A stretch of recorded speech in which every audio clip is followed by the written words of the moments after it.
I'm Ben and you're watching Batarang to the Butt, and I'm going to take a quick chronological look through some of the superhero and comic book movies that are coming out in 2024. But before I get stuck in, I would love to hear what your most anticipated comic book movie is of the year, so please leave that down in the comments below. Let's have a chat about it. Let's go. First up, on Valentine's Day, February 14th, we get Madam Web. And unpopular opinion, but I'm actually kind of curious about it. I'm looking forward to this one. I don't think that it'll be very good. Sony don't have a very good track record so far. But like I said, I'm curious. Maybe morbidly so. Morbiously so? I'm curious. Madam Web is a movie that exists within Sony's universe, so it's that Marvel universe that doesn't have any of your favourite Marvel characters in it. It's got Venom, and it's got Morbius, and it's got a couple more that are coming out this year, but ultimately, it's all pretty meh. This film is about a woman who has the mysterious power to see into the future, and she uses that ability to protect three young women who seem like they might become Spider-Women in the future? Question mark? Either way, she's protecting them from this other guy who looks like an evil version of Spider-Man, but again, it isn't Spider-Man. Oh, and this bit of backstory might be important. He was in the Amazon with my mom when she was researching spiders right before she died. I don't know, I guess we'll have to find out when the movie comes out. Oh, also, it seems to be set in the year 2004, before any of the other Sonyverse stuff has happened. Peace up, A-Town. Back when I was living in 2004, there was only one Spider-Person that I cared about. That's right, Tobey Maguire, Spider-Man 2. Lives were changed by that movie. In fact, 2004 was a hell of a year for movies, because also Shrek 2 came out. Oh, and Adam Scott is in this movie, and he's heavily rumoured to be playing Uncle Ben. Huh? Yes, that Uncle Ben. Crazy. Who knows what's going to happen? Sony are throwing so much at the wall with this movie, and I'm just curious to see what sticks. Ha!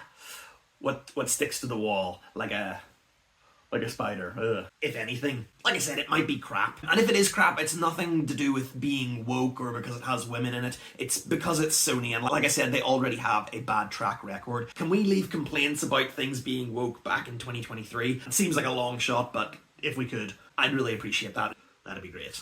Then we jump ahead a bit to the 26th of July, when Deadpool 3 is released, and this is probably my most anticipated superhero movie of the year. I think it's going to be a lot of fun.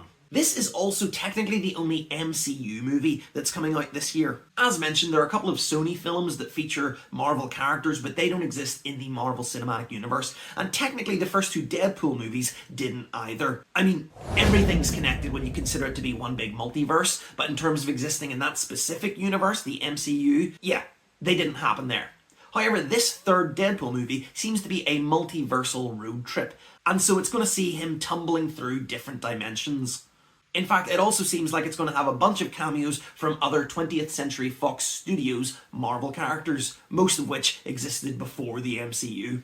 And of course, Hugh Jackman is Batman again as Wolverine. For like the third time. It's going to be his last time as Wolverine again. And I'm buzzing because I think he's great. And we've wanted Wolverine and Deadpool to cross over for a while, so I'm glad that it's finally happening. I mean, I know it happened before, but we don't count X-Men Origins Wolverine. Heck, even Deadpool himself doesn't count that one. What were they thinking? I've heard that criticism of directors treating cameos like jangling a set of keys in front of a child, and then you're just like, yeah, I love it, I recognise that character. And I must admit, I'm kind of guilty of being a part of that problem. I do love seeing more superheroes in things. I do love being able to know who they are and lean across and annoy my fiancé during the movie and saying, blah, blah, blah, that's blah, blah, blah, blah. I'm a sucker, what can I say? But I also do need more than just cameos to make a movie good, and I think that Deadpool 3 will have more than just cameos. Ryan Reynolds is great as Deadpool. In fact, so good at being Deadpool that he's made all of his other characters Deadpool. And also, Deadpool is, it seems, just Ryan Reynolds. But like I said, I like Ryan Reynolds, so that's not really a criticism. Or is it? Moving on to what might be my least anticipated movie, it's Kraven the Hunter, which is being released on the 30th of August. It's another Sonyverse movie, so like I mentioned, I'm not full of anticipation. I think this is probably going to be a bit of a dud. I think Aaron Taylor-Johnson looks badass as Kraven, and the trailer, it had some cool moments in it, but it also kind of looks like they've stolen the origin story from a DC character called Catman. There are some major similarities there. And also, I think Kraven is a great character. In fact, he's one of my favourite Spider-Man villains, but that's why I like him, because he's a Spider-Man villain. I want to see him pitted against Spider-Man. His whole deal is that he's a big game hunter, and he decides that Spider-Man is the ultimate game to hunt, so that's why he travels to New York and messes with Spider-Man. And I think they could do something really cool with that. I want to see Kraven facing off against Spider-Man in the MCU. I want to see him fighting Tom Holland. I think that would be dope. I want to see them adapt Kraven's Last Hunt. I think that would be dope too. But he's here in this Sony universe that doesn't have any Spider-Man in it. And like I said, that seems like such a waste of a character. Considering that horribly cringy dialogue from Madam Web, I wouldn't be surprised if they used this monologue in the Kraven movie. And you remember, my friend, that I am no ordinary hunter. I possessed undreamed of strength and speed, which I obtained by drinking a secret potion, stolen from the witch doctor of a hidden African tribe. With but one punch, I can stop the charge of a bull elephant. Next up, on the 4th of October, you have Joker Folie à Deux. Harrowing, sobering, and downright chilling. These are all words that I would use to describe my own reflection, but also the first Joker movie. And this one looks similar, but also pretty different.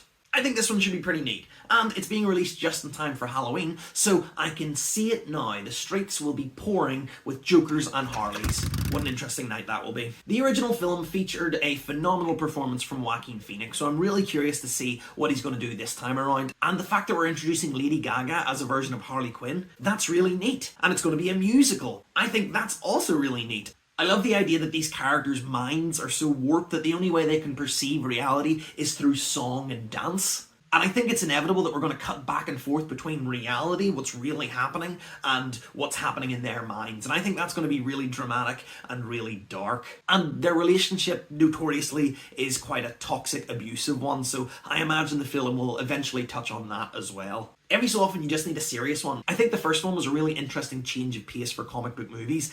Even though I didn't think the first one needed any kind of sequel or follow-up, the idea behind this film definitely has me curious. I think it's inevitably going to start as being a bit fun and silly, and then over the course of the film, it's going to get really, really dark, and people are going to die, and it's going to be real nasty. And that could be fun. That could make a pretty cool movie. And as of right now, the last comic book movie coming out in 2024 is Venom 3. Now, I have no real strong feelings towards the first two Venom films. I think they're both fine. I really wanted to enjoy the second one because I think Carnage is an incredible character and they could have done some really cool things with that character, but ultimately I was a bit underwhelmed. However, in those films I really enjoyed Tom Hardy's performance as a weird and wacky Eddie Brock, constantly fighting and bickering with Venom. I think that relationship is really entertaining, and so as long as they keep making these movies, I'll keep seeing them. We don't know a lot about this one. In fact, it doesn't even have a proper name yet, but I'm suspecting that it will be called something like Venom Lethal Protector. That would make sense.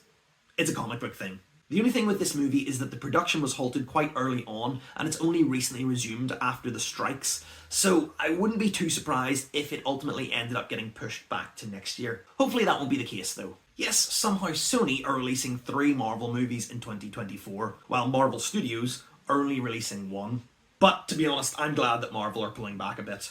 I think there's a bit of superhero fatigue going on, and they just need to slow their roll. And at least I died an Avenger. You did. Yeah, no, you're in. And also, you know, the whole Jonathan Majors thing. I'm not going to get into that. But there have been some major shakeups, and hopefully it will all end up for the better. Anyway, there you have it. Thanks so much for watching. I hope you enjoyed this video. If you did, do the usual stuff, leave a like, and as mentioned earlier, I would love to hear what movie you are most anticipating in 2024, so please leave that down in the comments below. Huh?